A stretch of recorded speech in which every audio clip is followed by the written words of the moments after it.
15 de setembro de 1845, 11 homens de negócios criaram uma sociedade para estabelecer uma fábrica de fiação de algodão movida por água.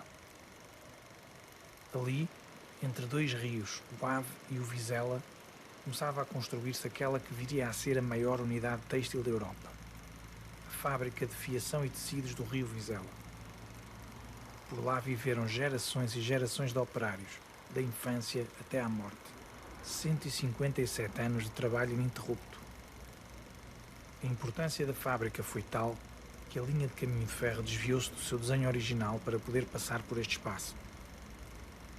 Em poucas décadas, a Rio Vizela tornou-se numa autêntica cidade.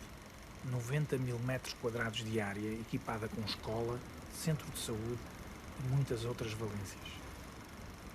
Como se de um Estado independente se tratasse, chegou a ter moeda própria, mereceu honras e visitas oficiais de reis e presidentes. Quando Carlos Alberto Cabral, segundo conde de Vizela, casou com Blanche d'Aubin e foi de lua de mel durante 6 meses para Paris, entregou a gestão da sua fábrica de fiação e tecidos de Rio Vizela ao guarda-livros José Carneiro. Impôs-lhe uma única condição: que Carneiro se casasse imediatamente sem ir de lua de mel.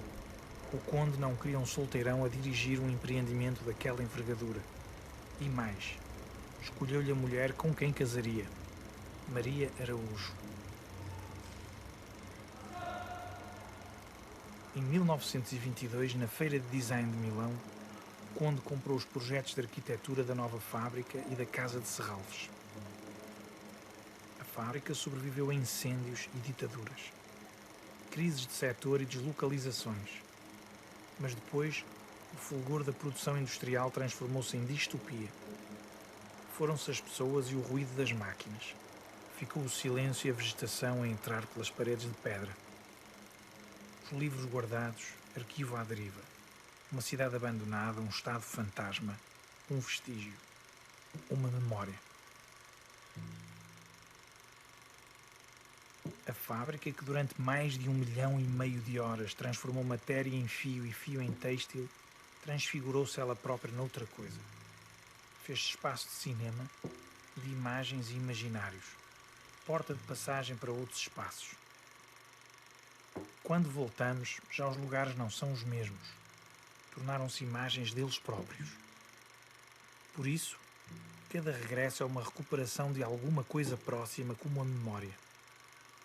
O som do tempo dado pelos relógios da fábrica no pontuar das horas e dos turnos torna-se na composição musical que este filme agora usa. E as imagens deste espaço, a partir do cinema e dos seus filmes, tornam-se figuras, elementos, distâncias. Abrem-se em múltiplas perspectivas como matéria de prismas.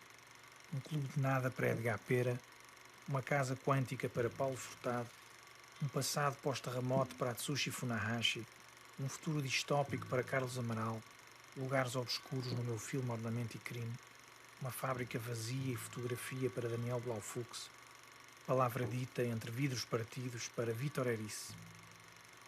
Um espaço sem tempo, de todos os tempos, onde imagens se transformam noutras imagens. Mas que lugar é este cuja força chama a si tanto cinema? Porque volto insistentemente aqui. Por outras palavras, porque venho cá filmar e dar este espaço a filmar a tantos realizadores e artistas. O que me faz regressar.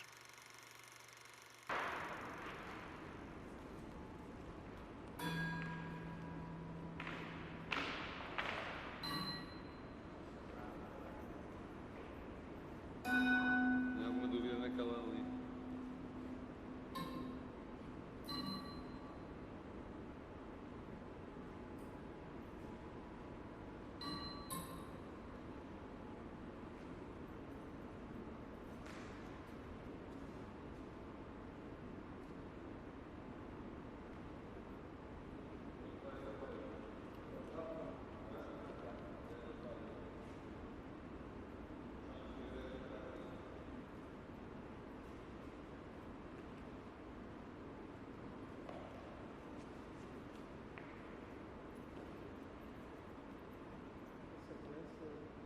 As duas manteigas, mas trocadas, não é? Sim, a fábrica vai para ali. O fio vai para ali.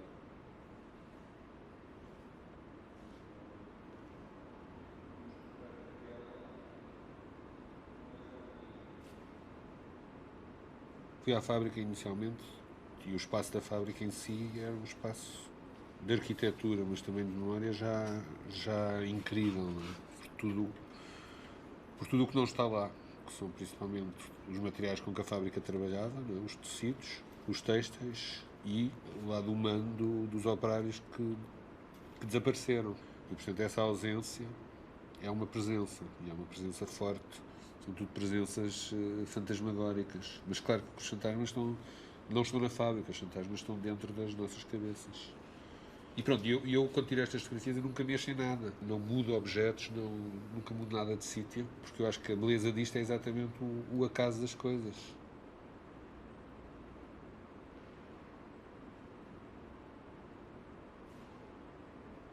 Qualquer coisa aqui que ainda não funciona nestas.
Tudo bom? Vamos. Tudo bom? Tudo ótimo. E nós passamos numa reciclagem que tinha isso, só que esta aqui não tem isso. Tem ali na entrada aquele cilindro grande amarelo que eu se calhar tinha interesse. Não sei se Tem ele... 4 daquele. Tem 4? Tem 4. Vamos voltar agora, vou lhe mostrar. Pronto, porque eu queria era peças grandes dessas industriais.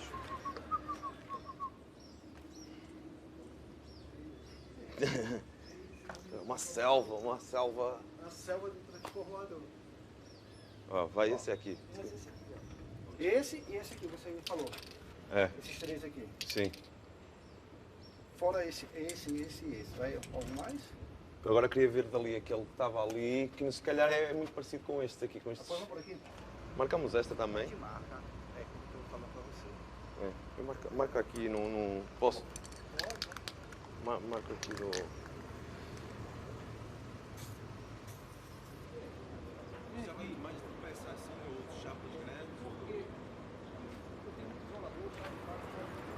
Sexta-feira eu tenho que fazer uma das exposições. Certo, São duas. certo. Essa do exterior é com peças grandes. Certo. A do interior eu preciso ou de madeiras, ou de chapas, ou de Pronto, agora vamos ver. coisas que eu Vamos consiga dar- fazer. Lá na frente tem algumas chaves fusíveis, chave faca. Vocês podem ter uma ideia lá na frente, vamos lá.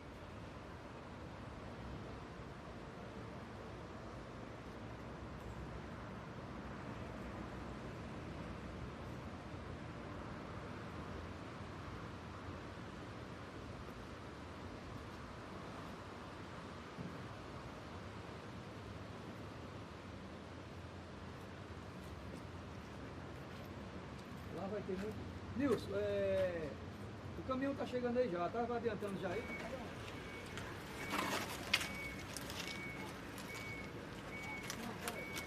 Esta.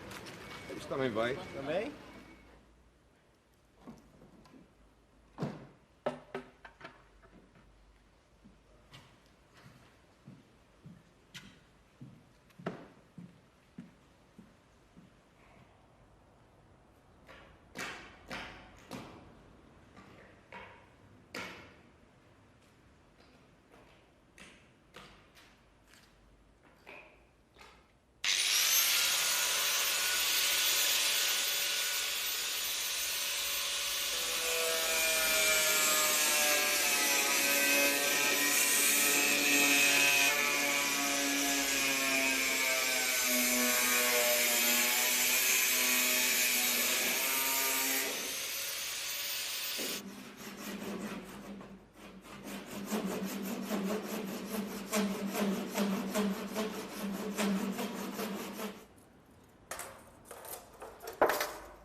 Bom, esse trabalho se chama sublimácio, né? Que a priori pressupõe uma sublimação do passado, né?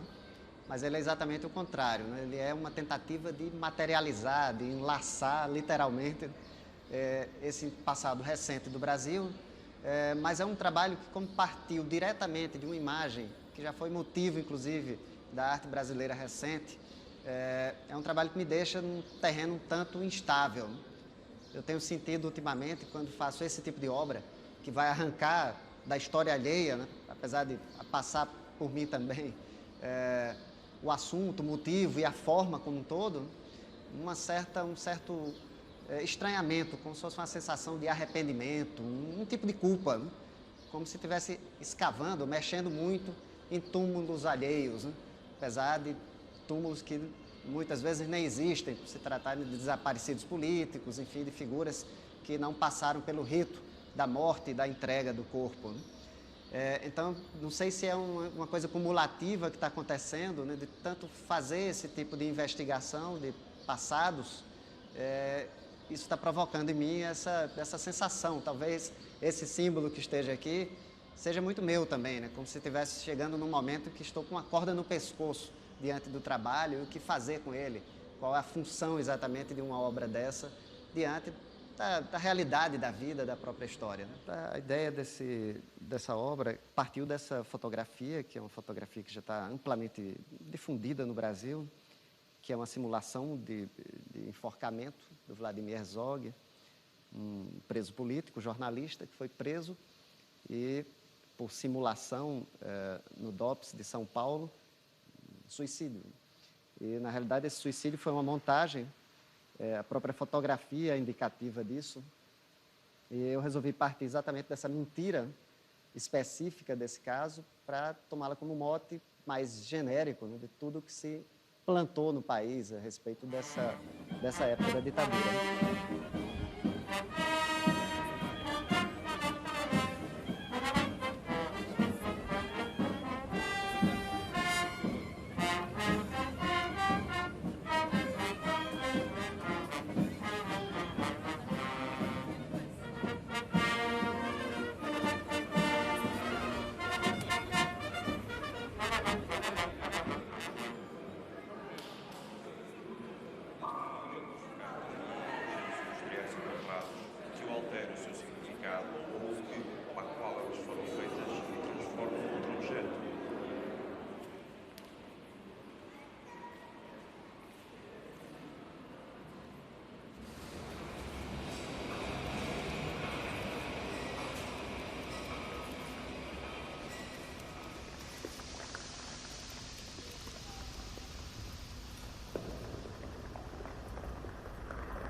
E às vezes o trabalho da gente pode ser encarado como uma tentativa de trazer aquela sensação de volta, né? Então, por exemplo, essa sua fábrica documentada, né? Claro, mas que não é exatamente Não é exatamente o contrário. isso, né? Você quer implantar uma outra possibilidade nova, né? Sim.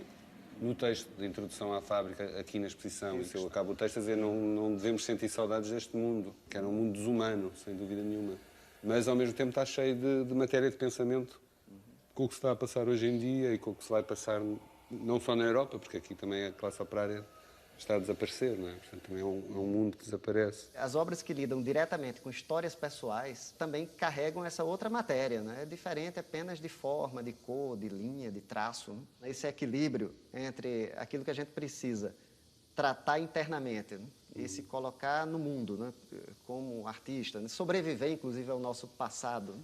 E lidar também com o fato de que a gente está produzindo uma forma de linguagem, esse equilíbrio às vezes é confuso, né? É difícil de acertar, né? Às vezes essa tarefa, como se o trabalho de alguma forma fosse um guardador dos passados ou das tradições, muitas vezes é bastante incômodo, né? Eu perderia todas as tradições das culturas humanas se fosse para um mundo melhor, porque eu acho que o que importa, na realidade, é vida, né? Entre pessoas, né?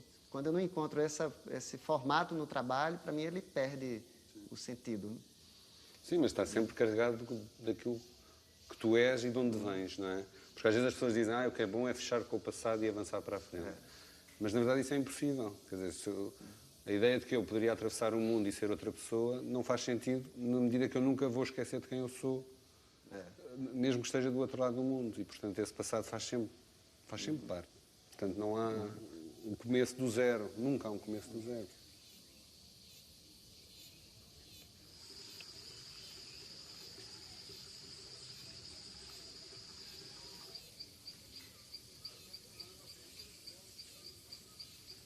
A árvore eu até postei no Facebook, ela estava com uma forma de coração perfeita. Agora cresceu um pouquinho no meio, é um sambaquim. Sambaquim? É, sambaquim. É lindo o nome, né? Bem sonoro. Sambaquim.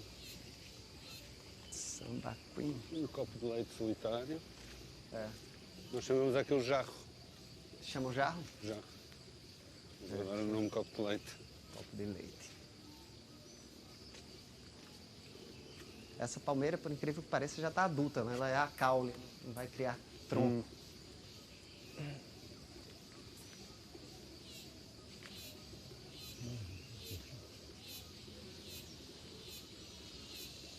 Tá um cheiro de mata, né? E isso aqui é uma falsa palmeira. O que quer dizer uma falsa palmeira? Ela imita o formato de uma palmeira, mas ela é da família dos capins. Se chama chapéu do Panamá. Lindo chapéu do Panamá. Então nem sequer é da família das palmeiras. Não. De todo. Isso é uma loucura, né? Jaca. É lindo. Esse ano teve muito aqui. Lindo.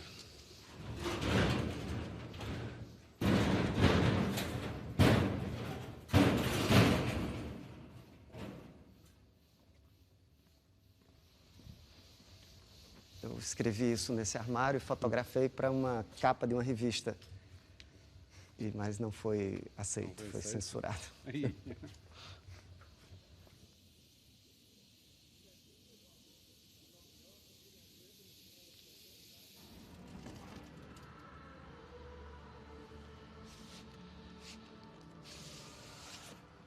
Não são fichas do DOPS, nem do DOI-CODE, mas são fichas dos trabalhadores aqui da fábrica Caruá, e muitas crianças como esses, né? Então eles contratavam crianças para o trabalho.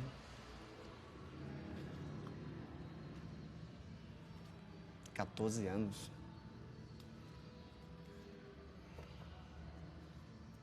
Também.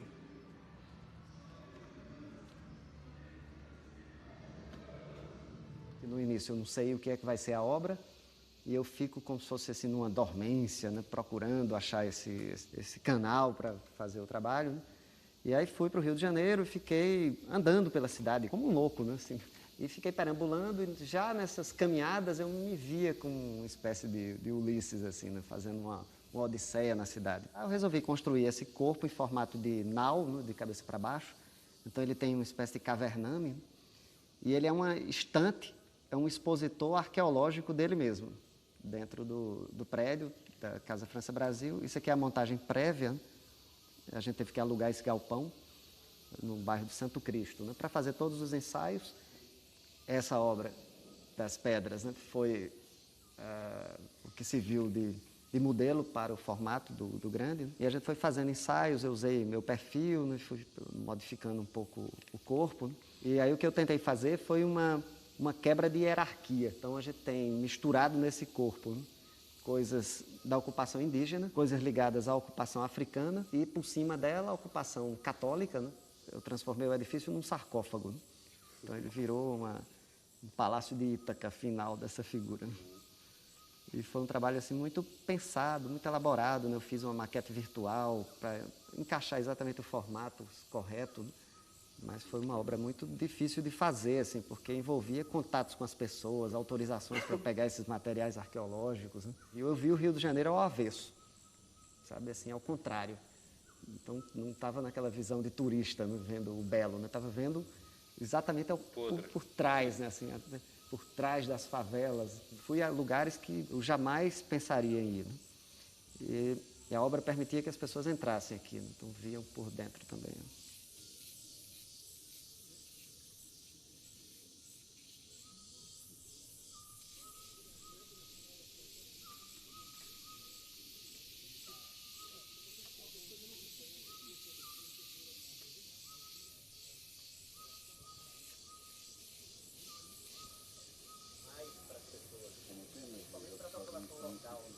Nossa, e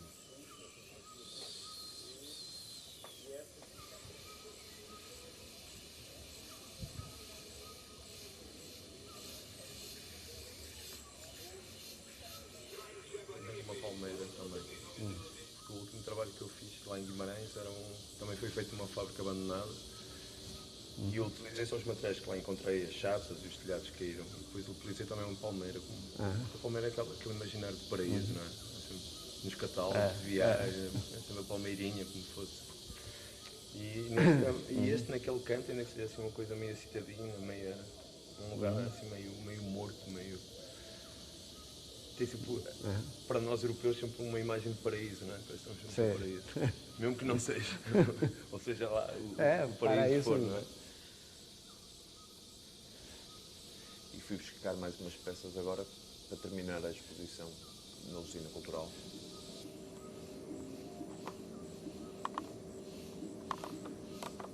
Esta peça aqui com luvas, o que é? Essas luvas são para segurar os fios e trabalhar em alta tensão. E esse aqui para carregar as ferramentas, os materiais. E eu fiz essa junção aqui, né? Mas algumas dessas luvas são bem problemáticas, assim, porque são luvas que passaram por acidentes, por choques, né? Então eles têm as marcas de queimadura, pedaços faltando. É curioso que isto para mim faz-me lembrar as histórias que o meu pai me contava sobre a guerra colonial. Ele trabalhava como eletricista numa base aérea, era eletricista de aviões, e todo este imaginário destas peças e essas histórias que me contas, parece que estamos a falar mais de uma guerra do que propriamente de um trabalho de eletricista. Pela lona, assim, o material. E esta planta é o quê, José? Esse é o engenho do meu avô. Então essa era a Casa Grande e isso aqui é a fábrica, né, do engenho. A estrutura toda servia de apoio para essa fábrica, né? E era um ambiente extremamente rico, né, mas completamente preso também a esse formato de trabalho que exigia demais dos trabalhadores, que todos moravam nesse próprio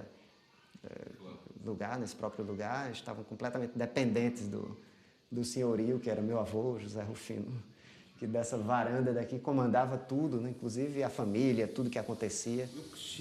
Eu cresci numa zona em que era uma zona limítrofe da cidade, onde acabava a cidade e começavam os campos, onde podíamos brincar e ver os animais de pasto, mas ao mesmo tempo as pessoas traziam para lá lixo, era uma coisa que as pessoas faziam, não é? Então era muito fácil encontrar fogões, frigoríficos, carros, motas, que já não tinham a sua função e que tu te apropriavas delas para brincar, para criar os teus brinquedos, não é?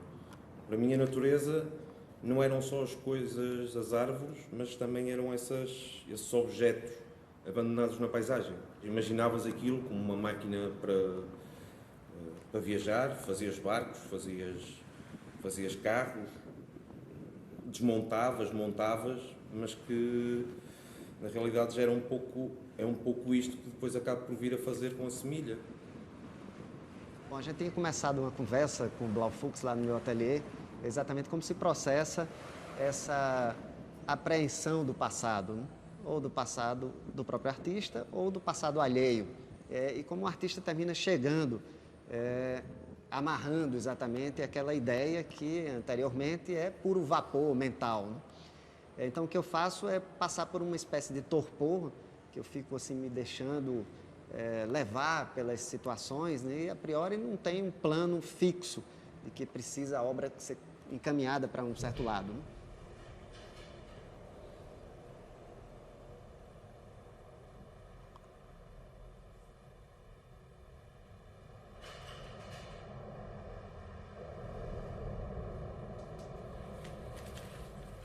Agora faz-me um favor, basta. Onde é que está o teu caderno? Não tens os teus desenhos? No caderno tens os meus desenhos. Está aqui. E estes é que são. Este era o projeto, a minha ideia de construir a tal semilha gigante. A semilha, não é? Um bocado para afastar um pouco da língua, não é? Mas. E a minha ideia partia desta espécie de nave, não é? O que acontece com o coco, quando ele cai, é levado pelas correntes do mar. E onde ele para, nasce um novo pé de coco.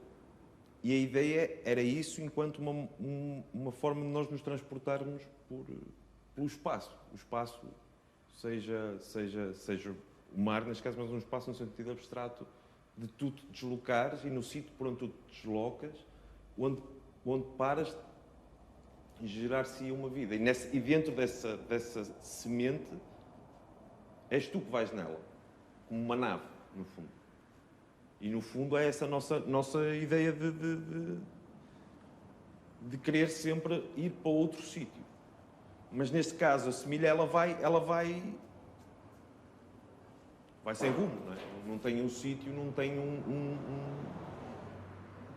Porque há quase uma necessidade de termos sempre que explicar de forma académica o que é que tu queres fazer. E eu acho que a arte é todo exatamente o contrário. É o espaço onde tu podes, é um campo onde tu podes continuar a brincar. É um jogo, basicamente. E conseguires, quanto mais faço isto desta forma e me desprendo dos conceitos e das teorias artísticas, melhor, porque estás bem contigo. Não... Isso é espetacular. Tudo isto são papéis que estiveram aqui, sei lá, tu tens pó, tens caca de pombos, tens umidade, e depois vais pintando, abandonas, voltas, como se voltasse outra vez aos campos, não é? Tu pegas nos objetos, tem que transformar isto quase num objeto abandonado, porque quando a coisa não tem esse lado, essa descoberta, parece que perdes o sentido de espanto, que é muito contrário, se calhar, a muitos processos artísticos, não é? Mas isto ganha outra dimensão para mim. Agora que já não abria isto já há bastante tempo, isto ganha outra dimensão, porque eu também já não me lembrava disto.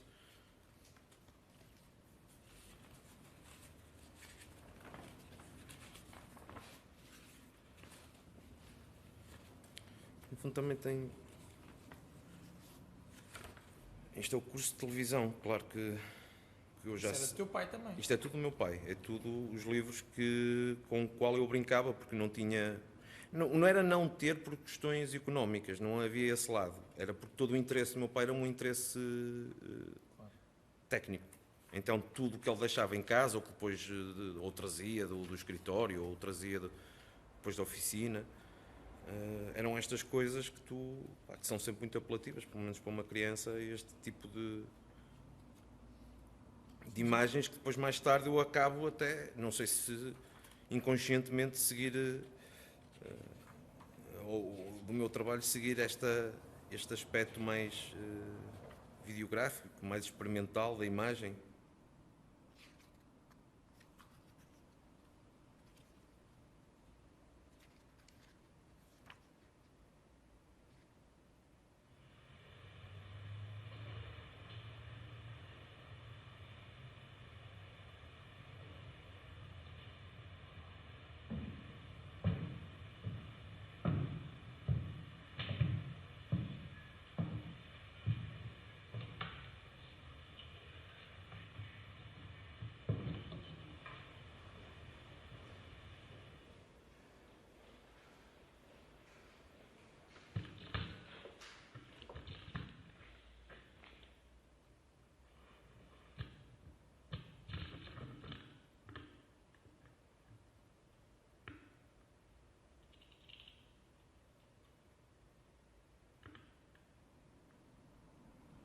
E a tua relação com o Eris?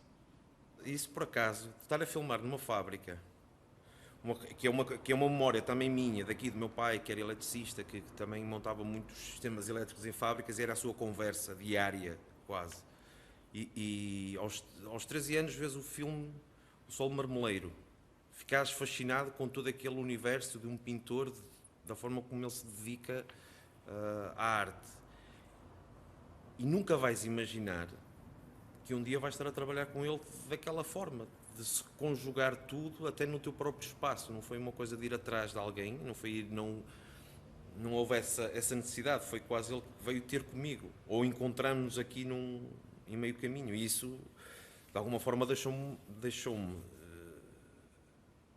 nervoso, porque não era só um realizador, era provavelmente o grande responsável de ter despertado em mim todo o interesse pela pintura, pelo cinema, pela arte, de alguma forma, porque não tinha nenhuma. Acho que posso considerar esse filme, O Sol de Marmeleiro, como o primeiro contacto que eu tive com qualquer expressão artística consciente e fascinante, não é? De querer saber mais, a partir dali eu agora quero ver mais.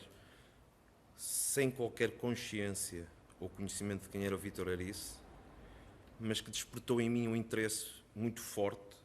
Foi uma atração por algo desconhecido, que não conseguia compreender, mas que não consegui deixar de ver.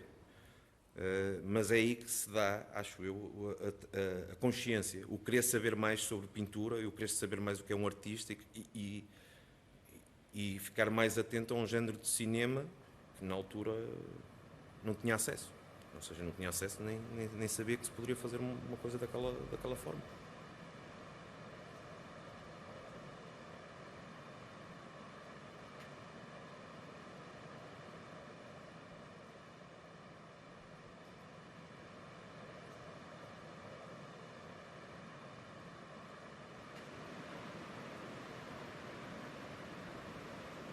Da mesma maneira que a memória se desenvolve e que a memória muda consoante os tempos e consoante a nossa própria vida, se eu disser assim, a nossa memória de quando tínhamos 25 anos é diferente hoje de quando tínhamos 35 anos, portanto, a nossa própria memória evolui e altera-se. Também o próprio registro fotográfico altera-se consoante a evolução tecnológica e muda a memória. Isto é, nós sempre que vemos um filme dos anos 50 parece que a América tinha aquele azulinho lindo no céu e que as casas tinham umas cores muito bonitas, mas na verdade o céu não mudou de cor, o que mudou foi os químicos que são usados para revelar os rolos. Se pensarmos nos anos 20, tudo é preto e branco. Não é? Se pensarmos nos anos 30, tudo é a sépia. A própria tecnologia impõe-se como memória ela própria. O que corresponde ao nosso tempo é a imagem digital. Sempre que nós variamos alguma coisa disso, estamos a criar um filtro e estamos a criar um jogo de memória. Mas esse lado irreal, mas real em relação à nossa memória, interessa-me.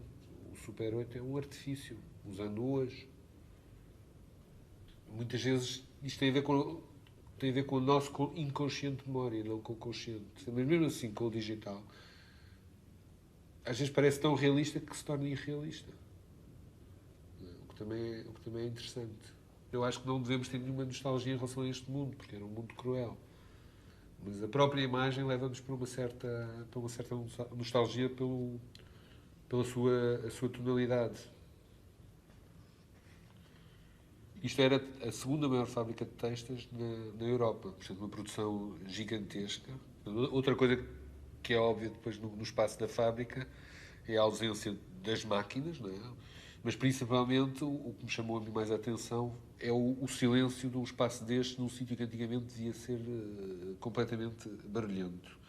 Aliás, eu juntei neste caderninho que vem com o livro uma frase do Oder em que ele diz que uma pessoa não pode atravessar uma fábrica sem se sentir que se está no inferno. E eu acho que isto se deve principalmente a um barulho que devia ser um barulho ensurdecedor.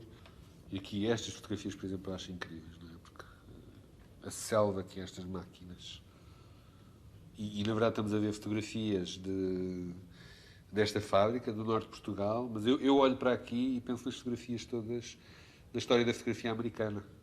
Fica, na verdade, para a memória, são também as histórias das pessoas, não é? Isto são das fichas dos trabalhadores que ainda lá estão as fotografias, mas isto são pessoas que viveram, possivelmente ainda vivem, e que têm estas histórias todas para contar e contam às suas famílias. Portanto, isto também é uma história que permanecerá na região durante muitos anos depois da fábrica. Eu não tinha nenhuma relação nem com esta fábrica, nem particularmente com fábricas em geral. Não venho de nenhuma família de classe operária, ou ao contrário, não venho de nenhuma família de proprietários de fábricas. E pronto, e se calhar isto a mim diz-me mais. A minha mãe foi secretária durante a vida dela toda, acaba por dizer mais do que propriamente a parte fabril. As fotografias que eu gosto mais é as que eu tenho menos para dizer. Por exemplo, eu gosto imenso desta fotografia, mas não consigo falar muito sobre ela. A única fotografia a preto e branco do livro, outra vez do espaço exterior, e que também aqui é um pouco como o Super 8, a ideia do passado. O passado é a preto e branco, o futuro é a cores. Que a fotografia trabalha isso muito bem, mas é muito manipulador e demagógico, na verdade. E eu contraponho, pronto, com as fotografias que também são a sépia do passado, em que o futuro era radioso e a fábrica estaria no seu auge. E aqui já a fábrica cada vez, pronto, aqui nesta fotografia já se nota que a fábrica, não há ideia de que a fábrica possa voltar um dia a funcionar. A fábrica está, não só a fábrica fechou, não só as máquinas desapareceram, como a própria arquitetura da fábrica está a desaparecer a pouco e pouco. Portanto, há quase uma desconstrução do próprio espaço. E lá está, só existem restos. E aqui na última fotografia é a invasão da natureza, que no fundo é quando o ser humano sai, a natureza regressa. Que é a única esperança que há para este mundo. Quando o ser humano sair, a natureza regressará.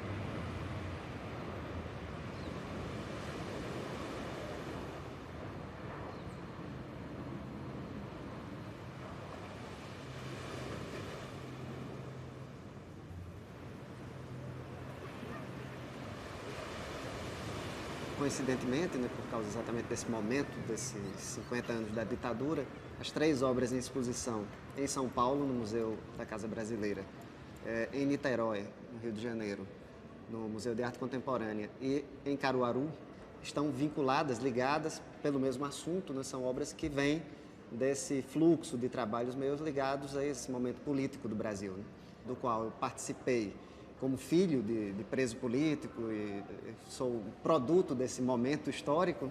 Então as 3 obras terminam deixando isso vazar de alguma forma. Então as ferramentas da ditadura, né, que provocaram, enfim, desaparecimentos, mortes, torturas, geraram também produtos documentais. E esses documentos, alguns papéis, eu usei para fazer esse plasmácio, que é praticamente a carne dessa máquina da ditadura, né? É um pedaço da instalação, é uma mesa com papéis que me foram doados pela filha de Mário Alves, um desaparecido político muito importante do Brasil, e que contém descrições das torturas e de tudo, do périplo que o pai passou, o seu sofrimento, até desaparecer. Né? Então era um desespero da filha para encontrar esse pai perdido, né? Que já se sabia que tinha sido torturado até a morte.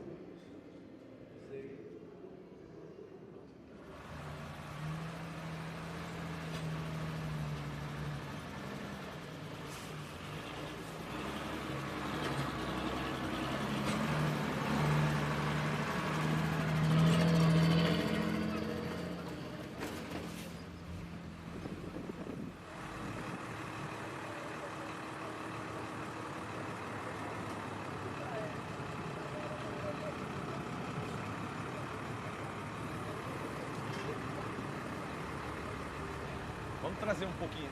Vamos trazer mais pra cá, sim. Como... Aqui. Para aqui isto, mais ou menos aqui, fica para cá. Assim, 50 centímetros ou 1 metro. Com a sucata da Energisa, aquelas coisas, aqueles transformadores, era como se estivesse dentro dos livros do meu pai. Não é? Eu, de repente, transformei-me, tipo, quase a oportunidade de brincar com as coisas que brinquei na altura, que eram só livros, e de poder usá-los conscientemente ou inconsciente, como se estivesse num universo dos livros do meu pai. Destas coisas que eu tinha visto toda a vida, dos seus cadernos, destes esquemas eletrónicos que não têm um objetivo, não é? Mas que para mim é só uma questão gráfica. Todo este perfeccionismo que ele tem é um perfeccionismo que eu nunca tive, não é? Nunca trabalhei nesta forma de técnica, não é?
No princípio, não defino onde se fecha o círculo.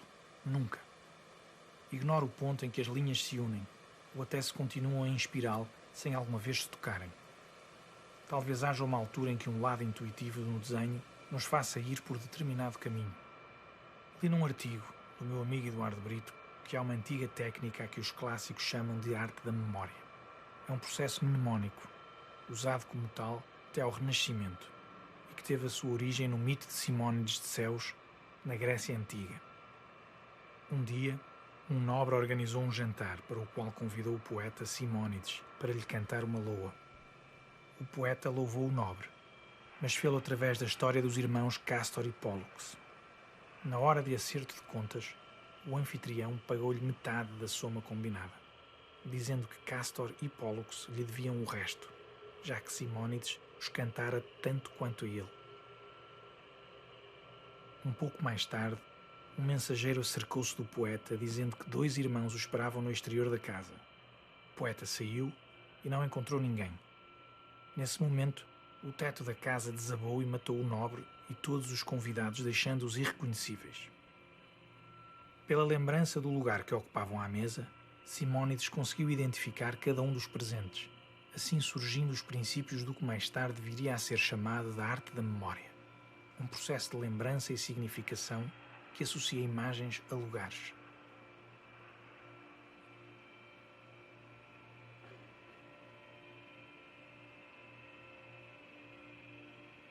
Formamos imagens das coisas a não esquecer. Depois, atribuímos-lhes espaços, cujo percurso nos dá um alinhamento dessas imagens, que, associadas umas às outras, originam um novo sentido. Uma escrita interior de semelhanças que adere à memória como um golpe na pele. Este é um processo de ligação, de montagem, de unir as linhas do círculo, que aqui chegado começa a fazer sentido. Poderia estar a vida inteira a tentar compreender os acasos e a desordem. A vida inteira. No fundo, talvez a arte e o cinema sejam ressonâncias distantes desta técnica, capaz de nos organizar a memória como uma sequência de lugares onde estão imagens físicas e metafóricas a dizer e a querer dizer coisas. Uma derradeira possibilidade de regresso. Mas a memória é uma ficção, como qualquer filme. Enquadra, corta, monta, não existe. Quando voltamos aos lugares, lembramos as coisas que lá aconteceram. Não só as que vivemos, que nos aconteceu lá, mas tudo o resto que ali se passou e do qual nunca fomos parte. A memória é uma mentira como o cinema, ainda que haja quem lhe chame construção, como a história. É uma questão ideológica. A memória é tudo o que resta para prosseguir.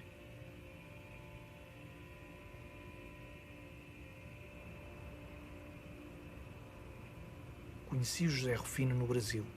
Almocei com ele um dia depois de ver pela primeira vez o seu trabalho na Usina Cultural em João Pessoa. Fui com o Daniel Blaufux a esse almoço. Quando voltamos, o Daniel falou-me do seu fascínio pela obra de Vítor Erice, com quem sabia que eu estava a trabalhar em Guimarães. Convidei então o Daniel para fazer um projeto durante a rodagem de Vidros Partidos na fábrica Rio Vizela, integrado no programa Reimaginar Guimarães, dirigido por Eduardo Brito. E depois a fábrica, as fábricas, Rufino e o sítio do seu avô, a Usina Cultural, uma antiga unidade fabril onde Pedro Bastos apresentou a exposição Semilha. A Rio Vizela, onde Bastos trabalharia com Erice na rodagem de Vidros Partidos e que Blaufux fotografou e filmou em Super 8mm para um trabalho chamado Fábrica, exposto em Guimarães, no Centro para os Assuntos da Arte e Arquitetura, uma antiga fábrica têxtil também.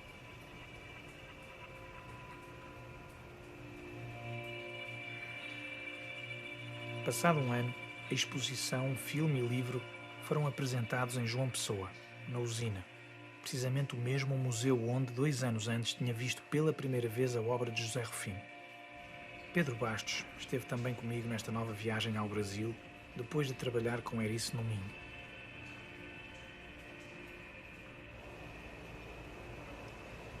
Na fábrica estão as imagens. Vêem as imagens. Alinhadas criam um modo de lembrar.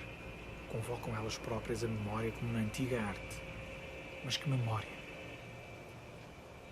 Quando Erice quis filmar uma fábrica, visitamos algumas possibilidades no Val do Ave. Nenhuma delas satisfatória, nenhuma carregava o peso da memória que lhe interessava. Depois, liguei ao meu pai, que me aconselhou levá-lo a Rio Vizela. Fomos, e logo algo me agarrou àquele espaço.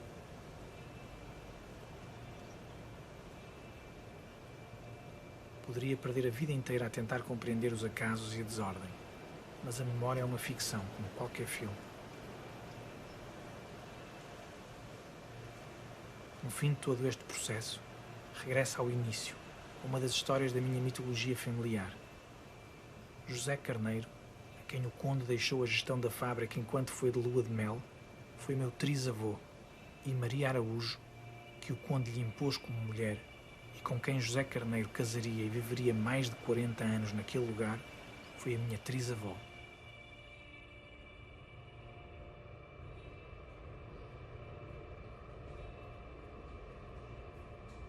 Quando voltamos, já os lugares não são os mesmos. Nunca foram.